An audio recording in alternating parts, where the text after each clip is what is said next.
Bonjour à tous, bienvenue dans votre nouvelle émission de la série Sur les sentiers des savoirs.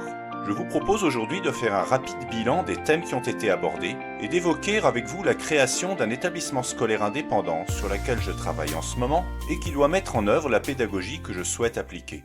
L'interview de Pierre Renaud a montré que le thème de la montagne recoupe le contenu de la plupart des matières du secondaire. Par ailleurs, on a vu qu'à l'occasion d'une sortie pédagogique sur le terrain, la montagne se prête à toutes sortes d'activités où les élèves sont invités à mettre en application des notions vues en cours, à expérimenter et utiliser leur sens pour aborder de façon sensible et concrète ces notions. On peut penser que cela favorise l'acquisition et l'assimilation des savoirs et de plus, on a vu qu'avant et après la sortie, des activités étaient envisageables en cours à titre de préparation ou de bilan de la sortie. L'environnement montagnard, naturel mais aussi façonné par l'homme, se prête donc à un enseignement incarné, sollicitant à la fois l'esprit mais aussi les sens et le sensible, le théorique et le concret, parlant à la fois à l'élève scolaire et à celui qui l'est moins. Le témoignage de Christine Janin a quant à lui mis en exergue le potentiel éducatif de la pratique de la montagne.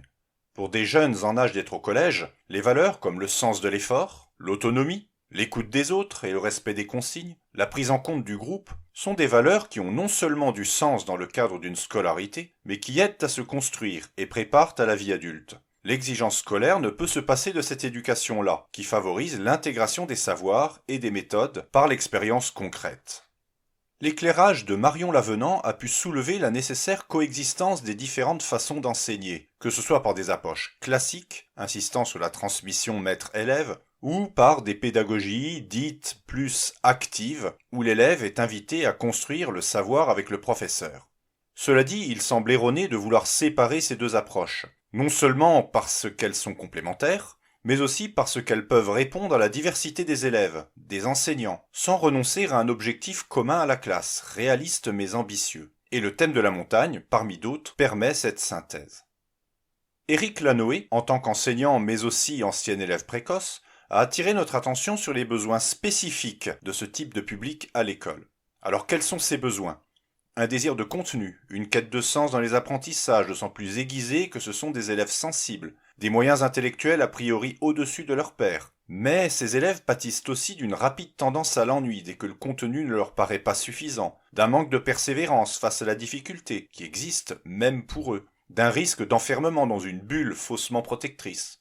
Le résultat est que pour un tiers des élèves précoces, leur potentiel pourtant prometteur débouche sur l'échec scolaire et divers troubles de l'apprentissage, voire du comportement. Pour ces élèves-là notamment, promouvoir un enseignement ambitieux sur les savoirs, les méthodes de travail et un contact régulier et porteur de sens avec le terrain, le concret, le sensible, semble être pertinent.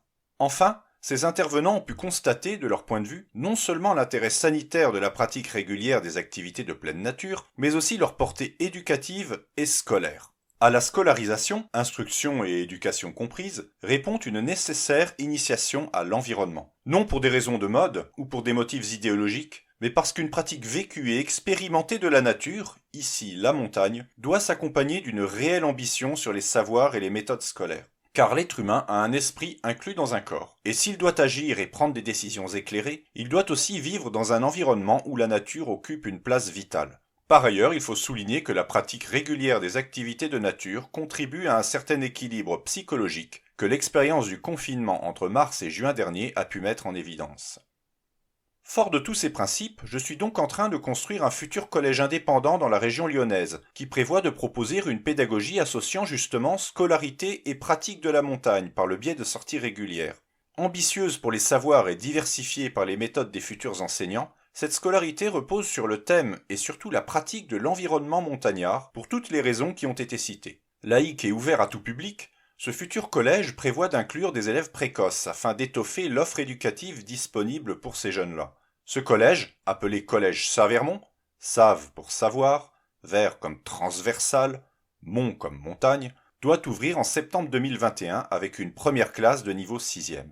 Comme toute création, l'état d'avancement de ce futur collège évolue régulièrement. Vous pouvez visiter le site internet savermont.fr et sa page Facebook. Une chaîne YouTube a aussi été créée, vous trouverez une série de petits podcasts présentant en détail les valeurs, les principes et les aspects organisationnels prévus. Enfin, si vous souhaitez avoir des nouvelles régulières, vous pouvez vous abonner à la newsletter via le site ou nous écrire.